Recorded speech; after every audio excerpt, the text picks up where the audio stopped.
It's been a surprisingly busy morning in the NFL for being the first week in May. We're exploring some of the transactions taking place and how they underscore some challenges the Dolphins have for the remainder of this offseason here today on Locked On Dolphins.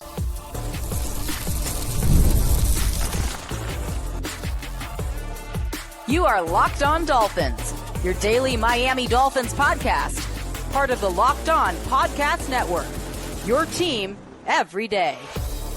All right, Miami, welcome to another episode of Locked On Dolphins. It is your team every day here on the Locked On Network. I'm your host, Kyle Krabs, a lifelong Miami Dolphins fan, host of Locked On Dolphins, co-host of Locked On NFL Scouting, author of Touchdown Miami on Substack. I want to give a special welcome and shout out to our everydayers because it is your team every day. We don't just say it, we live it here on the Locked On Network. Today's episode of Locked On Dolphins is brought to you by FanDuel. Right now, new customers can get $200 in bonus bets when your first $5 bet wins. Today on the show, George Pickens traded to Dallas from Pittsburgh. We have Gabe Davis being released 1 year into a 3-year contract. So some wide receiver movement that I don't just want to make this about Tyreek Hill, who was kicking up new controversy for Dolphins fans on Snapchat with his list of top 5 quarterbacks that I guess apparently before the clip that went viral mentioned Tua Tagovailoa's name after going to bat for Tua for 3 years, but then didn't include him in his top 5. I'm not interested in the Tyreek stuff, right? But it does underscore the challenges the Dolphins face in any attempt that they would have, not just for Tyreek Hill, but also some of this trade valuation and it's the underscored themes that the Dolphins are going to face challenges with as it pertains to Jalen Ramsey. And, Ramsey, there's been very open dialogue in the public eye that the team is going to work to trade Jalen Ramsey. We've touched on Jalen Ramsey from a timeline perspective, probably happening post June 1st at this stage of the game, unless there's a big run on free agents that the Dolphins are interested in and they need to make that move happen sooner rather than later. So that they don't miss the boat on some free agents.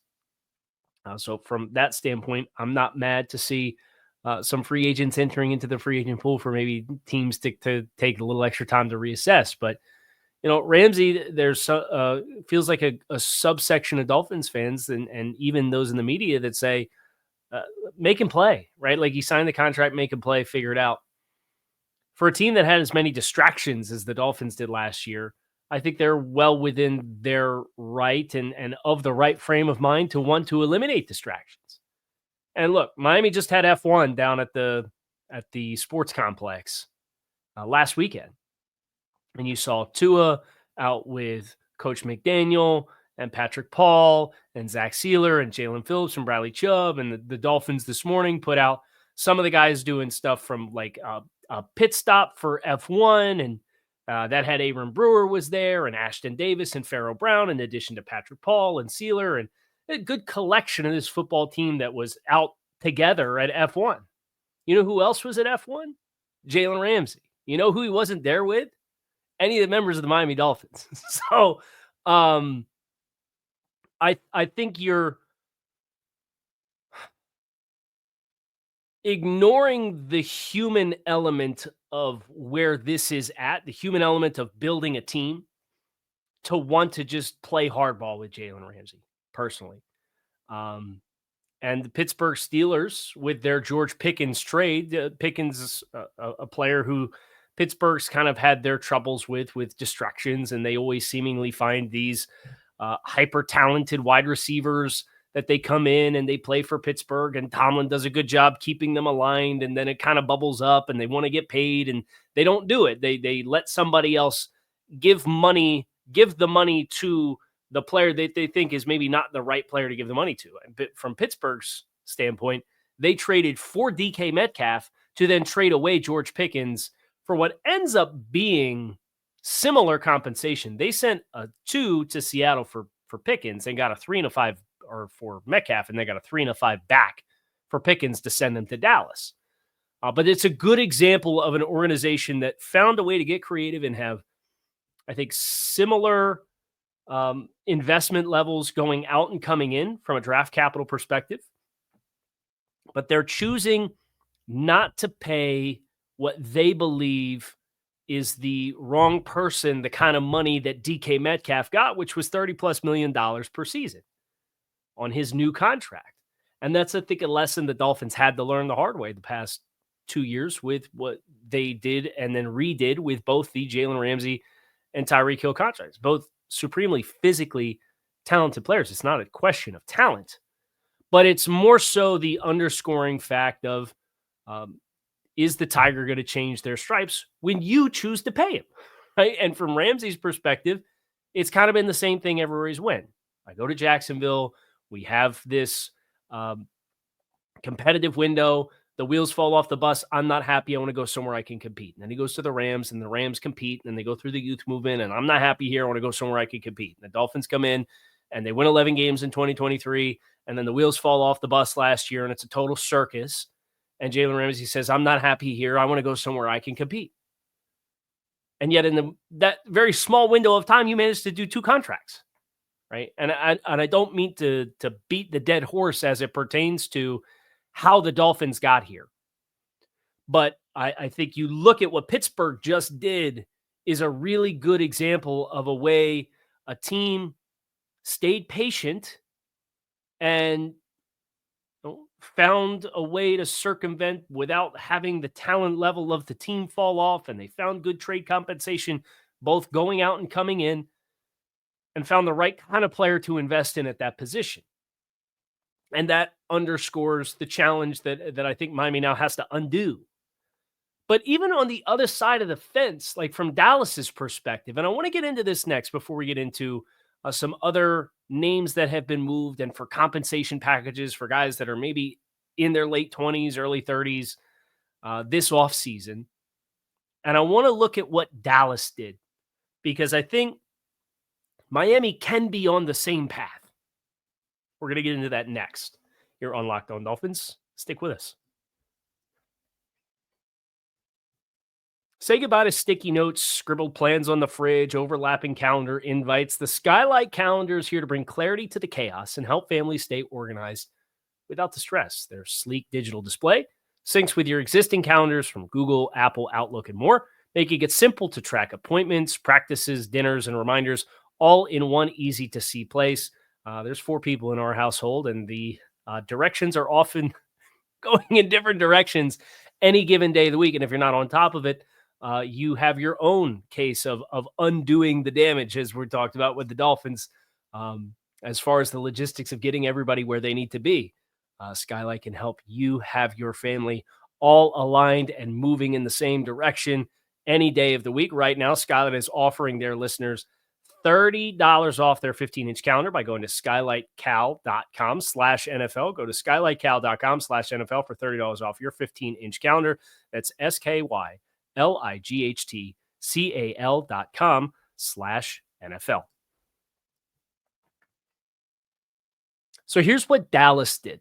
And Dallas has been hacking away at wide receiver 2 on their depth chart for quite some time. And there was some speculation when Jerry Jones comes out and says, I'm working on a few trades this offseason. Everybody looked at wide receiver, potentially Tyreek Hill at the early chapters of the offseason to wonder, is Jerry in his bag trying to get Tyreek? Well, no, they go get another wide receiver with a ton of physical talent. But I'd have my concerns if I were Dallas about George Pickens and his ability to play well in the sandbox, just because going back to Georgia, that's why George fell in the draft with some of those same concerns. But the fact that Dallas didn't force the need, it was well documented that the Cowboys had a need at wide receiver 2. And they came into this year's NFL draft with the 12th overall pick. And I thought they had an amazing draft class. This is one of both against my 33rd team, like universal draft board, and then my Dolphins specific Touchdown Miami on Substack draft board, where the grades were skewed to the Dolphins scheme. Dallas had a top 3 draft class as far as value per pick against my rankings and my grades. And they did not draft a wide receiver at all, right? They drafted an offensive lineman, a pass rusher, a corner, Then in the 5th round, drafted running back and linebacker, and then drafted a couple developmental trench players in round 6 and round 7. Right? It was Tyler Booker at 12. Now, if Tet McMillan had been there at 12, they probably would have taken Tet McMillan and had got their wide receiver 2 that way. But they took Tyler Booker and then drafted Donovan Izaraku, which I think was an amazing steal at pick number 44. Kind of helped their pass rush room with some injuries that they have. Savon Revel at corner with some of the injury questions, and they've got a long-term question of whether or not they're going to pay Deron Bland. Then they get Jadon Blue and Shamar James in the 149 and 152, and that's it for inside the top 200 picks. But they made no picks at wide receiver. But they still addressed concerns that they had: Zach Martin's retirement, the departure of DeMarcus Lawrence, in addition to injuries to Marshawn Nealand and Sam Williams at pass rusher. And then they had the Trayvon Diggs injury. He had surgery in January that kind of has his status this year up in the air, and then a long-term question with Deron Bland at corner. So they found good value that addressed needs, good, adequate to surplus value that addresses needs, right? The Dolphins did the same thing. They had a need at corner. They didn't force the need at corner, right? Because if they forced the need at corner, they could have taken Savon Revel at 48 and stayed at 48 and then kept 99. Now they'd have walked with Savon Revel at 48 and then probably Caleb Rogers at 90, 98 in the draft versus obviously they trade up and go get Jonas Avanaya, who just had a great, I think it was Goat Farm on YouTube, put out like a 15-minute spotlight for Jonah and his draft day experience, which I highly recommend everybody go check that out. I really enjoyed watching that this morning. But I think if they'd have attacked it that way, I think they'd have missed the boat to do the thing that I was so impressed that they did, which was they attacked that phrase that Mike McDaniel used, the tonality of the football team. They got a bunch of physical expletive wreckers in the middle, right? It's a family program. I can't say what I want to say there, but bunch of like really physical dudes to play in the trenches for how big of a problem that's been at the heart of the Dolphins defense and offense on both sides of the ball. So they achieved attacking with aggression and conviction, the most common thread of their struggle on either side of the football, without forcing a need to take place. And then Dallas, after the draft, says, well, we still need a wide receiver too. What do we like here? Who do we like? Who do we want to go get?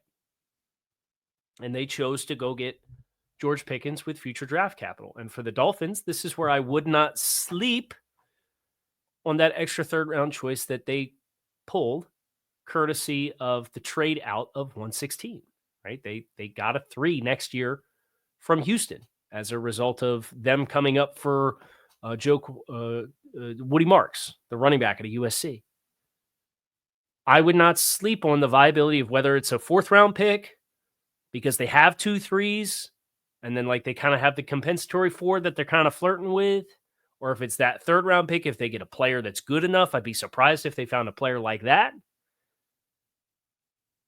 But they have surplus capital in their back pocket already before anything else happens, that I would not be surprised if this is a part of the dominoes that the Dolphins ultimately find, because you're looking at free agent corners and you're saying, well, I don't really love what I see outside of a guy, Jack Jones, that you kind of have some questions about how good he fits within the locker room in Miami, as a guy who's had his own troubles off the field, going back to college, or Rasul Douglas, who's slowing down a little bit of a player. Same thing with Stephon Gilmore.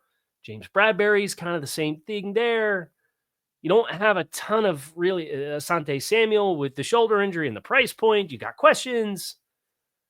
They can address corner with one of those names, but the other way is to do what Dallas just did. And I think the process for Dallas to get here, even though I don't love taking George Pickens out of playing in Pittsburgh under the guidance of Mike Tomlin and now putting him with a first-time head coach in Brian Schottenheimer in Dallas, where they soak in the spotlight and ask him to be the wide receiver too. I don't like that part of the puzzle, but I think the process of going through the draft, The Dolphins, if they end up trading for a corner at some point, I think could point to the Dallas process and say, we handled this very similarly, to not force a need and then go find and circumvent the challenges in free agency with acquiring a player that had a pre-existing contract.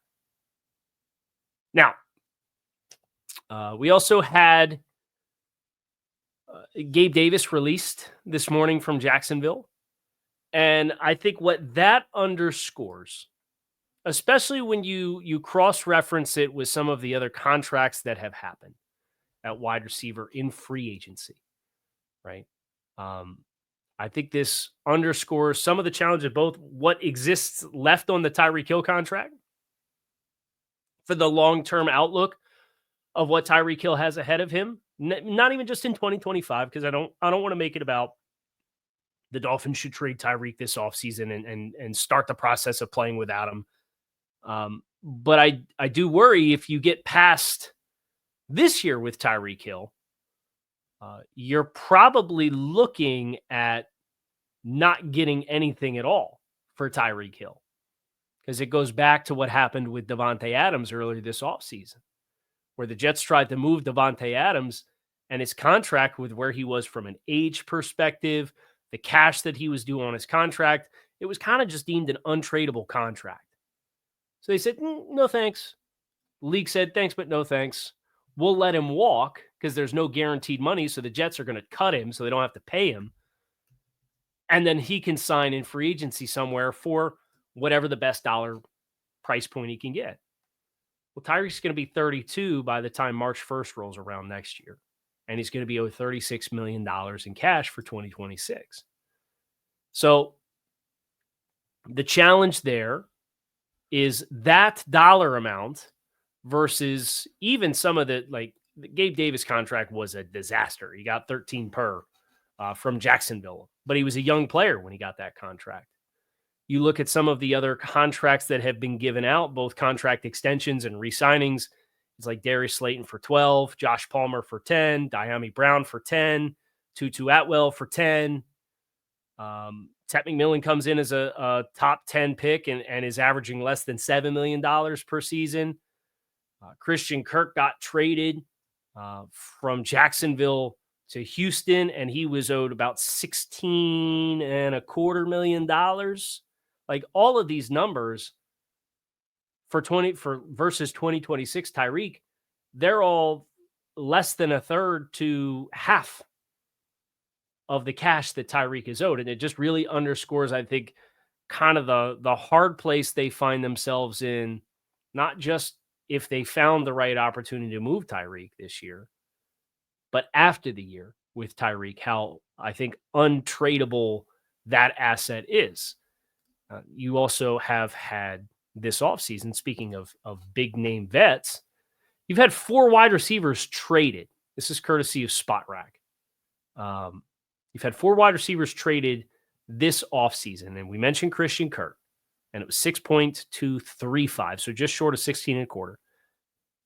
And Houston sent a future 7 in the division to Jacksonville for Christian Kirk. Nothing. Right? I could sneeze and get a future 7th round pick on draft weekend. Deebo Samuel went for the 147th overall pick straight up to Washington. And that's probably the closest player example versus DK, now Pickens, Christian Kirk. Deebo's probably the closest one for one, not just with Tyreek Hill, but also with Jalen Ramsey as far as like magnitude of the player, age of the player, impact of the player. Metcalf had a little bit more youth on his side for Pittsburgh to make that leap.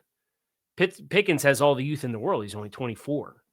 But he was on a rookie contract where, Metcalf was not on a rookie deal. Christian Kirk was not on a rookie deal. Deebo Samuel was not on a rookie deal.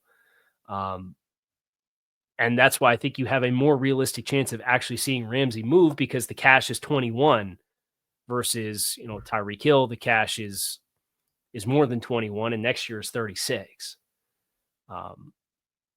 But the Dolphins are going to have the challenge of, when the age and the price point to enter into the conversation the scales are tilted against you in that regard,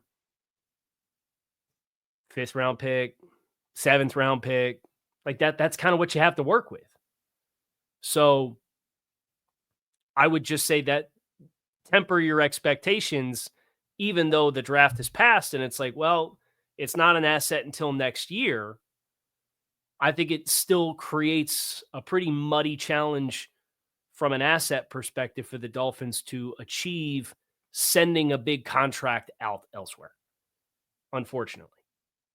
Now, Ramsey destination, there was some speculation. We talked about the corner need in Dallas. What destinations are out there and what does the salary cap look like? Because that's part of why Dallas got this deal done. We're going to talk about some cap space for possible destinations.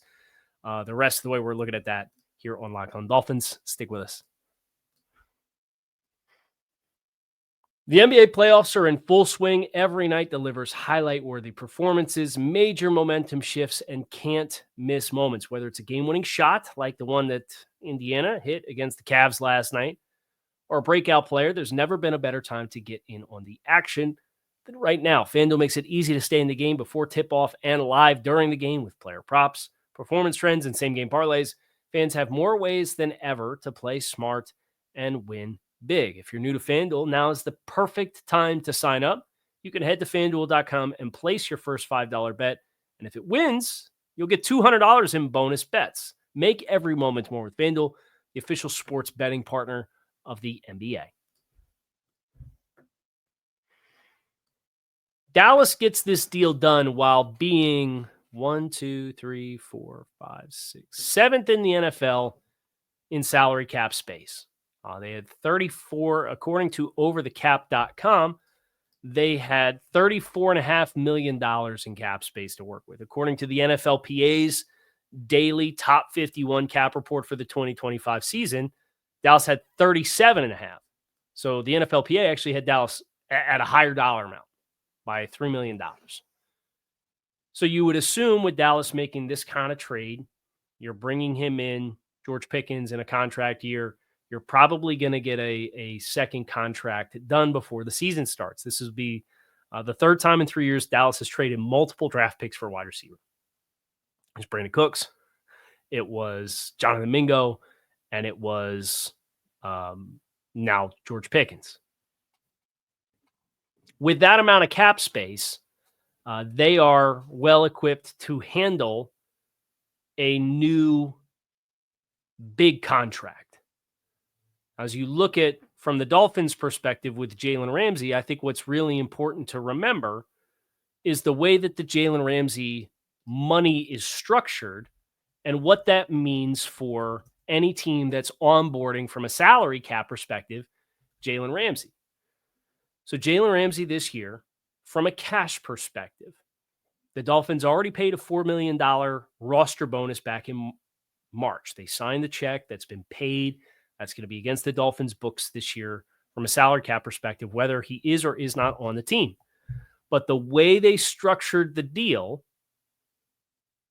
he's got an $18.98 million guaranteed option bonus that's going to be automatically prorated out across the next 5 years of salary cap commitments. But he's going to get the cash, and it's due week 1.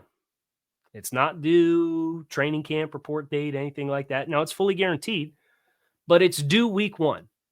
So the Dolphins technically would not have to make any decision on paying anything up until the first week of the season if Ramsey was going to play elsewhere and they were going to move him and decide if they were going to pay some of that option bonus. Because his salary is a minimum salary. It's $1.255 million in the weekly checks. And then the option bonus is a lump sum payment that he'll get sometime, whether it's tomorrow if he gets traded tomorrow, or report date at training camp if he's traded before that, or by week 1 if he's traded before week 1.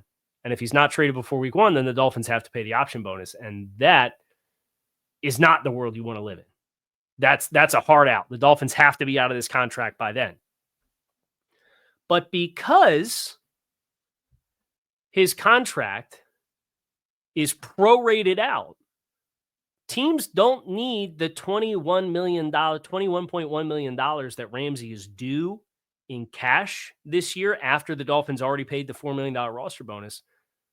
Teams don't need that in accounting. They need the base salary plus 1/5 of the option bonus. And then it's like $100,000 workout bonus. He's not at OTAs right now. So I don't know if that's OTA specified. I don't know if that's training camp. I don't know the terms on that. So he might be volunteering that, and he might not be volunteering that. I don't know. And then every game that he's active, he gets 1/17th of a $765,000 roster bonus for the year.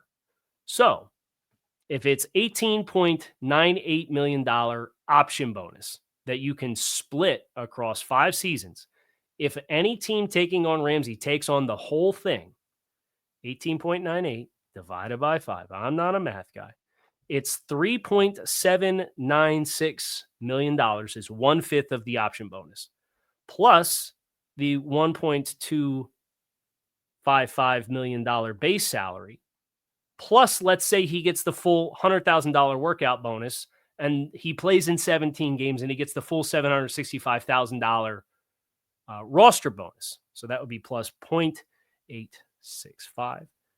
Jalen Ramsey's full year 1 salary cap commitment for a team that trades for him right now, after the Dolphins paid the roster bonus back in March, is $5.916 million.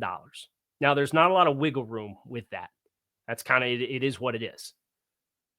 But any team that has $5.916 million in salary cap space has enough to account for Jalen Ramsey. That is 30 out of 32 NFL teams, 29 out of 31 if you take the Dolphins off the board. The Bills and the Giants are the only teams right now that do not have the salary cap space to account and accommodate Jalen Ramsey's currently structured salary and payout structure from a salary cap perspective for the 2025 season.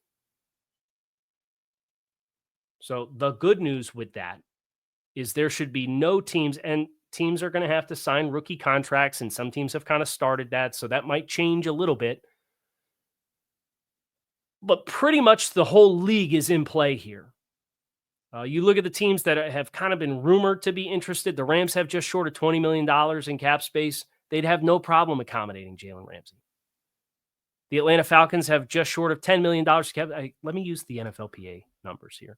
Atlanta's got 10.45. That's not a huge number, but they could accommodate it. The LA Rams have $20.74 million. They could easily accommodate the Jalen Ramsey contract if they wanted to bring him in. Those have been the two teams that I've heard most frequently tied, and the Rams overtures are not shy. So it kind of feels like that worst kept secret, like when Ramsey was last being traded from LA and the Dolphins were constantly just getting tied to Jalen Ramsey. And then lo and behold, it's because Ramsey wanted to come to Miami. So he gets traded to Miami and Mulugeta makes it happen. It kind of feels like the shoe's on the other foot. And now it's Ramsey wants to go back to LA and LA is interested. And it's really just a matter of time for when the timeline lines up for the Dolphins to be able to do it, if they're going to pay more of his salary or whatever else happens. But thanks to the option bonus being structured the way that it is, and thanks to the timeline when the Dolphins did the renegotiated deal at the end of training camp last year, in which Ramsey's, his hamstring was threatening him playing against Jacksonville, and he didn't practice for a while. And then lo and behold, he did practice and he did play and he was just fine. It's a matter of that they've given themselves, with the structure of the contract, an argument to sit down with teams and say, we know you can fit $5.9 million against your books. And whatever you choose, whatever it looks like after the first year, and he's got, 26, 27, and 28, he's under contract. And from a cap or from a cash breakdown, he's owed 21, 21.7, and 24 million in each of the next 3 years after that. And his 2020, his future compensation is non-guaranteed. So you could do with that whatever you want. the Dolphins, I think, are right to kind of say, look, we already paid $4 million. Now, if he gets desperate after that, I think that's where after June 1st, you're probably going to cave a little bit because you don't want to be stuck with that option bonus that's due in week 1 and have him on the roster week 1. That'd be a disaster. So, George Pickens move, Gabe Davis contract, the Jaguars cutting Gabe Davis, kind of some dominoes falling across the league, and it just kind of serves as a reminder in a couple of different ways for what the Dolphins are trying to navigate, why it is complicated, but why they've made this mess for themselves, and they have to do what they can to right the ship and get themselves realigned for a distractionless season as best as they can, because I think that's their best chance. That's going to do it for us here today on Locked On Dolphins. It is your team every day. I appreciate you guys as always for checking the show. Make it a great rest of your day. We get more Dolphins news today. You'll probably hear from me. If not, you'll hear from me tomorrow. Keep it locked in right here, Locked On Dolphins. Go Fins.